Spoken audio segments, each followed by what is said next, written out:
விதித்ததெல்லாம் நன்மைக்காக, நடத்திடும் பாதைகளும் நன்மைக்காக. அதினதின் காலத்தில் நேர்த்தியாய் செம்மையாய் எனக்கான யாவும் செய்து முடிப்பீர். அதினதின் காலத்தில் நேர்த்தியாய் செம்மையாய் எனக்கான யாவும் செய்து முடிப்பீர். உங்க கைகள் குறுகவில்லை, உம்மால் கூடாதது எதுவும் இல்லை. Prayer warriors ministry. இன்றைய வாக்குத்தத்தம் நீதிமொழிகள் அதிகாரம் 3 இறை வார்த்தை 33.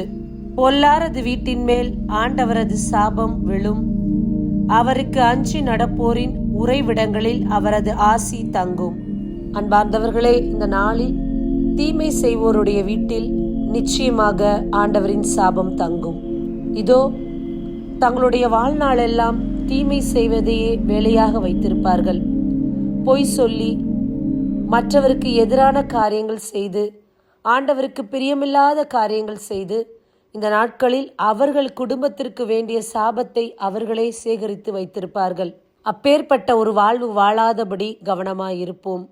ஆண்டவருக்கு அஞ்சி நடந்தால் இந்த உலகில் நமக்கு நட்பேர் இருக்கிறதோ இல்லையோ, ஆனால் பரலோக ராஜ்யத்தில் நிச்சயமாக நமக்கு ஒரு இடம் உண்டு.